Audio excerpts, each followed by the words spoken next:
ABB Formula E is the premier all-electric racing series and the only place where you can see the world's top manufacturers going head-to-head in city centres across the globe.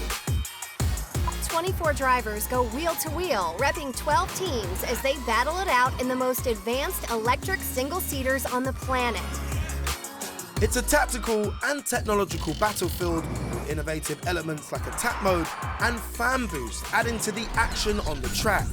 Whilst a data-driven innovation race goes on behind the scenes as the manufacturers squeeze every drop of performance and efficiency out of their electric powertrains. This development transfers to road cars as the manufacturers apply their technological advancements, whether it's at the starting grid or the traffic lights. Street Racers is your guide to this all-electric world. So let's take a look at what's coming up in this festive special. We'll be taking a deeper dive into all the action from the first two electrifying rounds of the new season in Diriyah, Saudi Arabia, with Formula E commentators Nicholls and Dario Franchitti. Seeing how our special guest host gets on in her first ever Jaguar I-pace e-trophy races. Introducing you to Lotus's brand new all-electric supercar, the Evija. And checking out the trailer for the brand new Formula E documentary, Race for Clean Air. But first, let's meet our host for this episode, Reema Juffali.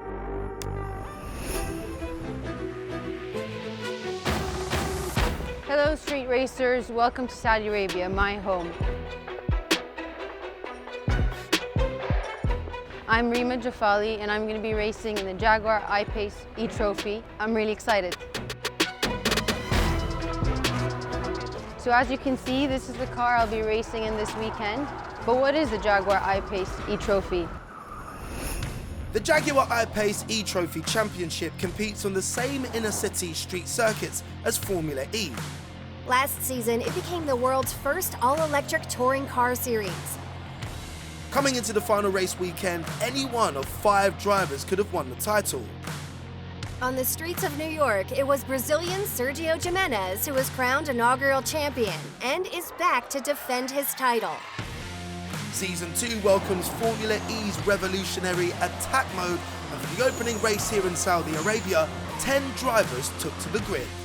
Last season in Saudi Arabia, Kiwi Simon Evans took pole position and won the opening race. And for the first round of Season 2, he again took pole. Now we've learned more about the I-pace e-trophy, let's learn more about our host, Reema.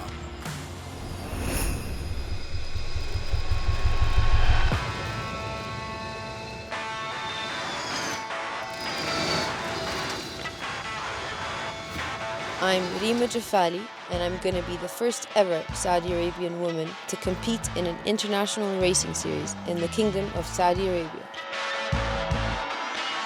I'm going to be the VIP driver for the Jaguar I-pace e-trophy for the first 2 rounds in Riyadh. We just finished the British F4 Championship, and this is going to be my first time racing an electric car. It's going to be a whole new experience, and I'm really looking forward to it. Getting a lot faster every lap. Yeah. I feel like I could do a lot better is the hairpin. It wasn't until June 2018 when women were allowed to drive on the road in Saudi Arabia. Being behind the wheel felt a little bit weird in the beginning, you know. Especially younger kids, when they see a woman behind the wheel, they'll look up and they'll be like, oh, it's like you're a celebrity or it's something special. Like the first time I saw another woman on the road, my sister was sat next to me and I waved at her. And my sister's like, do you know her? I'm like, no, I was just happy to see another woman driving.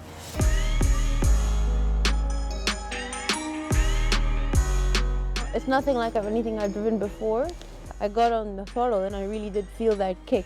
It really helps you off the corner, but I think for me it's about adapting my braking and my style now, kind of transitioning to this, which is going to be interesting.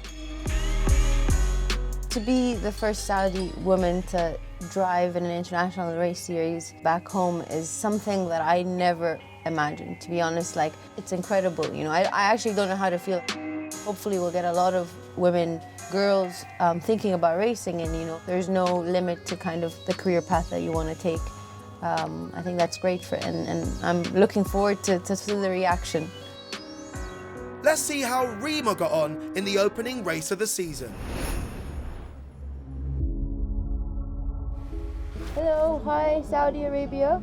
Really happy to be here and excited. Unfortunately, I didn't really get my lap in qualifying, but speed's there, so I'm looking to get ahead of a few cars for the race. And yeah, I can't believe it's time. I'm actually going to be racing in Saudi for the first time, so I'm super excited. It was a special moment as the cars lined up for the first time in Season 2. And now we wait for the lights to come. Simon Evans on pole position, Sergio Jimenez alongside him. The Diriyah race is underway, very quick, lights change. Evans dives over to the inside, I think he's just gonna get there. A right-left chicane, Haberfeld is sending one in. The two Saudi drivers try and go around the outside of him. Reema Juffali's in there and I think has made up a place. The first Saudi female racing on the streets of Saudi Arabia. Reema Juffali has got him into 8th place then, ahead now of Haberfeld and Bauhijela. Not sure whether she's used any attack modes yet, but she's just 0.8 of a second in front of Mario Haberfeld, the former British Formula 3 champion. So doing a good job, Reema Juffali. As they, oh, that looked a little bit wide. Now look at Alice Powell, right behind Sergio Jimenez. Now is this the time she goes wide in, takes a gamble and activates attack mode? Certainly is. Both in attack mode, so they'll have the same power basically for the rest of the race. And the battle for second place is very much on, and Powell fancied it going into the chicane just like she did with Abby Eaton, but wasn't quite close enough to the back of Sergio Jimenez. Powell right behind Jimenez, and this is a battle for the championship. Okay, we're in the very early stages, but with the pace Powell is showing, there's half a car length between them as they come up the hill. This is going to be the final overtaking opportunity. She's laid on the brakes, hits the apex. Jimenez goes in deep. There's still a chance into the final corner. Simon Evans, as he did 12 months ago, wins in Diriyah for the opening race of the Jaguar I-pace E-Trophy, and it's second across the line for Sergio Jimenez, a 1/4 of a second ahead of Alice Powell. A stunning drive from Simon Evans from lights to flag. Our host Reema showed early signs of promise, but her inexperience cost her in the later laps, bringing her to a 10th place finish. The E-Trophy Championship wasn't the only racing on the streets of Diriyah. Let's take a look back at what happened when Formula E took to the track in the big opening to the new season, as the German giants of Porsche and Mercedes-Benz took to the track for the first time.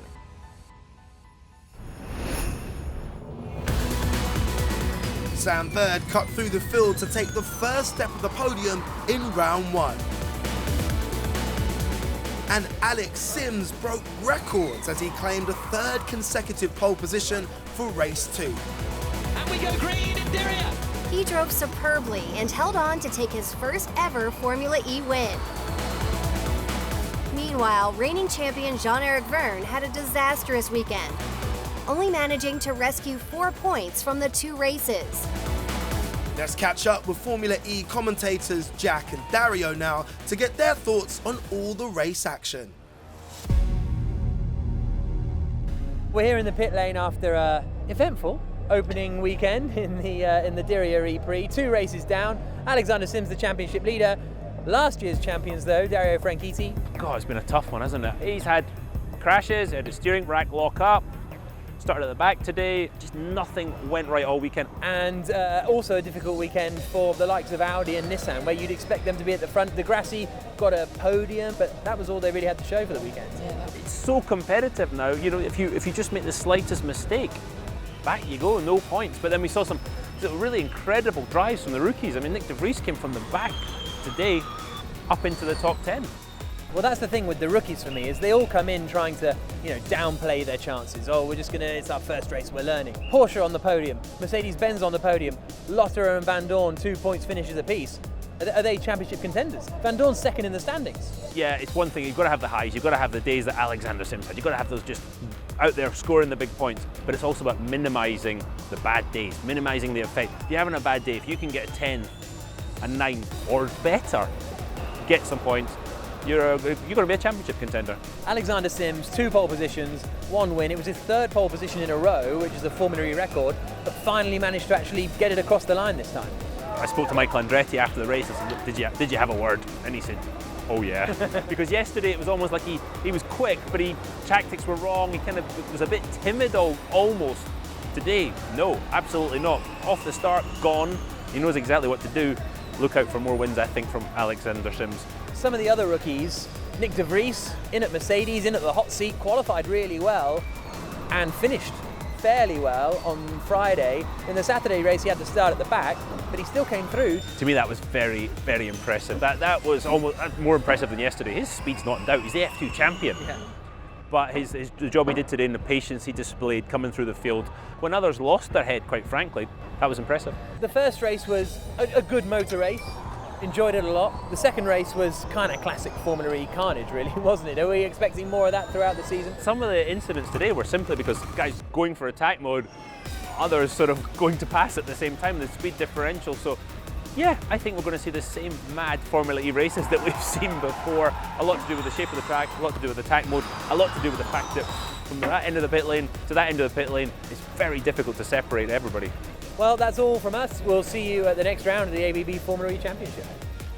We sure will see you in Santiago, Jack. We can't wait. Now let's get straight back into the action and check out what went down in round 2 of the Jaguar I-pace E-Trophy Support Series on the doubleheader opening weekend in Diriyah, Saudi Arabia. Kiwi Simon Evans took the win in round 1, but reigning champion Sergio Jimenez was out to make a statement from pole position.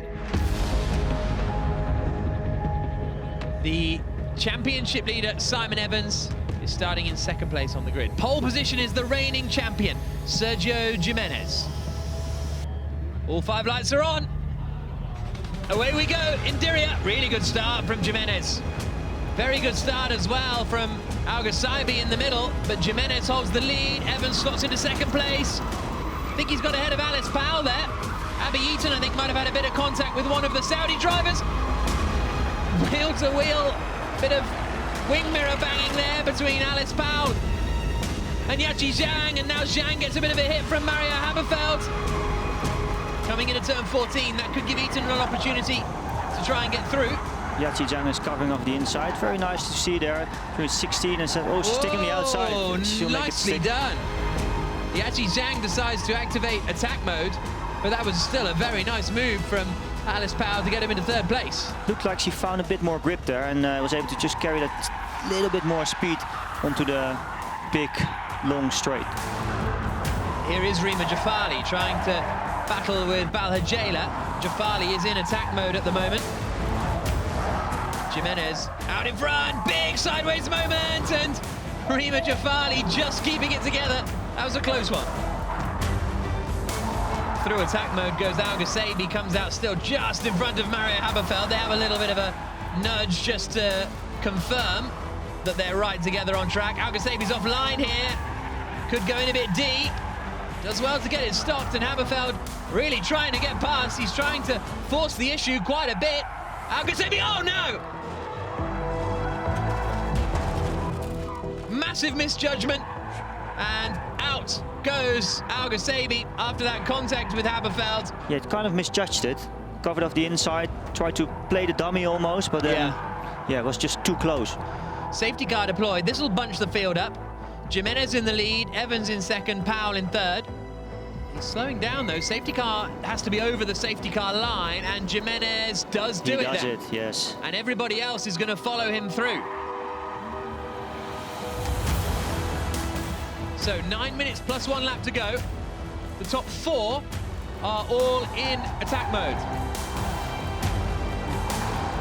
So Simon Evans there in 2nd place. The New Zealander right up behind the Brazilian. So Jimenez leading, Evans 2nd, Powell 3rd. Evans is going to look to the inside. Jimenez covers it off. Down towards the final corner. Jimenez holds on. Evans goes in deep, and Jimenez wins race 2. So it's a win for reigning champion Jimenez. The championship looks to be just as tight as last year, with 2 different winners from the opening 2 rounds. We can't wait to see where the series goes from here.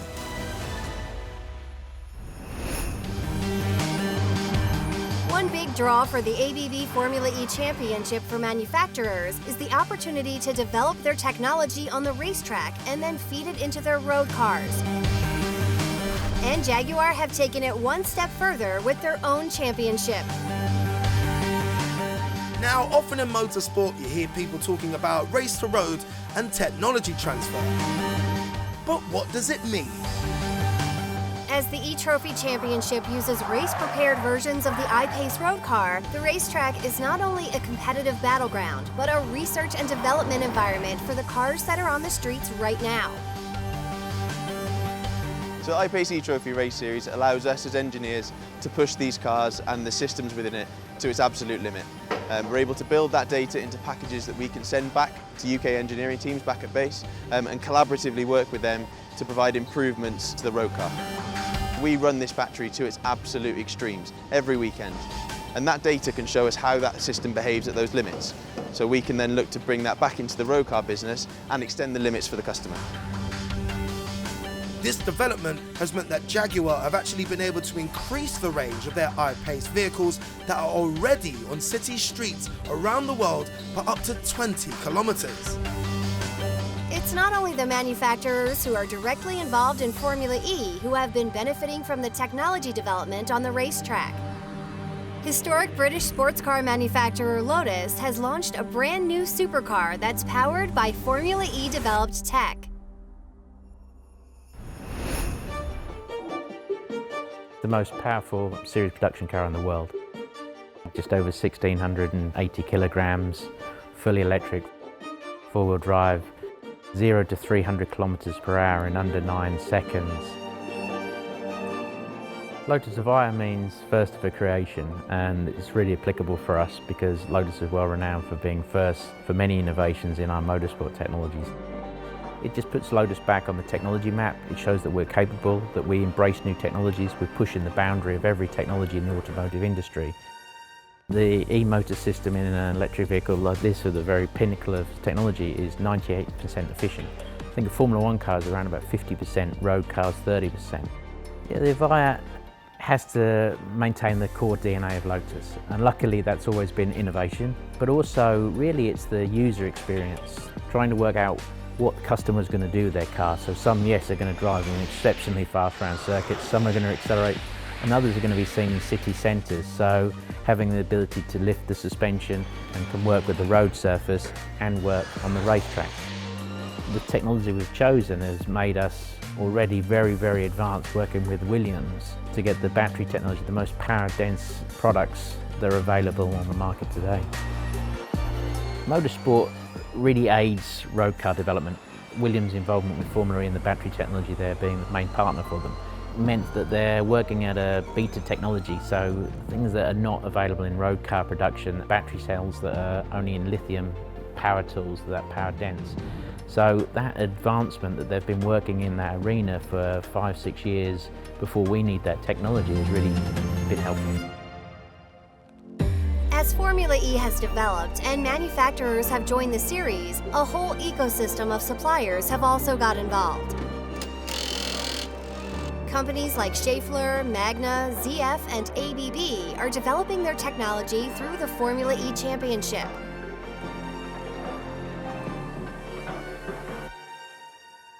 Formula E embracement of many different suppliers, I think, has been really beneficial to the road car industry. Historically, motorsport has been perfect for some suppliers, but the new suppliers to Formula E, the battery technologies, management systems, is pushing suppliers in that arena which would never have entered into motorsport really.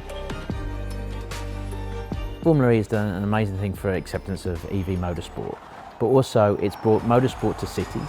It's embracing a new group of people into motorsport that don't historically have to hear a V12 screaming away to have enjoyment from motorsport. So it's really relevant that motorsport's embracing that culture change as well. Great to see the role Formula E is playing in pushing the boundaries of electric power. Now though, it's time to say goodbye from our host Reema Juffali, the first ever Saudi woman to compete in an international race series on home soil. Hey, I'm home after an incredible week I had with Jaguar in Riyadh. What an experience it was. The reaction has been beyond anything I ever imagined. Thank you all for the support. It really does mean a lot. It was our pleasure. Thank you for being such an amazing host, Reema. Maybe one day we'll see her in a Formula E car. Now let's take a first look at a new documentary featuring one of Formula E's biggest ambassadors as we enter a pivotal moment in the race against climate change. My name is Lucas Di Grassi. I am a Formula E racing driver and UN climate ambassador. And I'm going to New Delhi, the most polluted capital city in the world. This November, air quality reached almost 10 times the safe limit set by the World Health Organization. There's so many people in such a poor condition. हिम्मत भी है, पैसा भी है, तो आप लोग कर सकते हो. I want to understand why things are so bad. There are days when she feels she can't breathe, she's choked. It's a human right to be able to breathe clean air. It was meant to be a landfill, it's now a mountain. And what hope there is for the future. These people which are the most impacted, they are not able to do anything about it. They have to live here, they have no choice.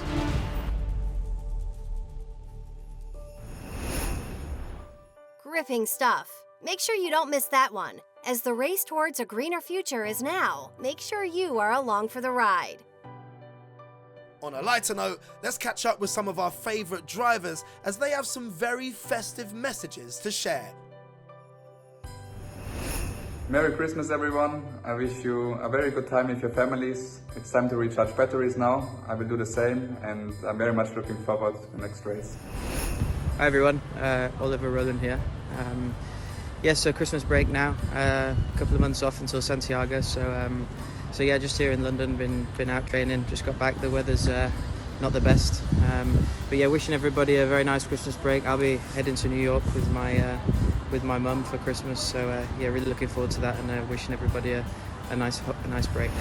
What's up, street racers? Lucas Di Grassi here. I'm in Brazil for my holidays for Christmas and New Year, but nevertheless continue to prepare for Chile. So I just want to wish you a very good Christmas with your family, with your friends at home. Rest, enjoy the holidays, and see you beginning of January in Chile. Take care. Hi guys, I'd like to wish you all a very Merry Christmas and a Happy New Year. We're all looking forward to 2020. I hope you'll follow us also in the new year and keep your fingers crossed. Hi everyone, just a quick message to wish you a Merry Christmas. It's kind of special because I'm in the Middle East right now, so obviously no snow, but I'm wishing you all a very Merry Christmas, and I hope to see you soon on the racetrack again in Santiago. So all the very best and enjoy your time with the family. Bye-bye. Hi guys, so it's been a pretty decent start to the season and really looking forward to the next race, but in the meantime I want to wish you all a Merry Christmas and a Happy New Year and enjoy the holidays. See you soon. Hey everyone, I'm wishing you a Merry Christmas and a Happy New Year. During this downtime I'll spend a little bit of time with my family in Belgium, then some time with my girlfriend in America, and then yeah, quickly after New Year we'll be preparing for the next race in Santiago, so very much looking forward to that. That's right, we wish you all the best for the festive period and the new year too. But we'll be looking forward to hitting the streets in sunny Santiago, Chile for round 3. See you then, street racers.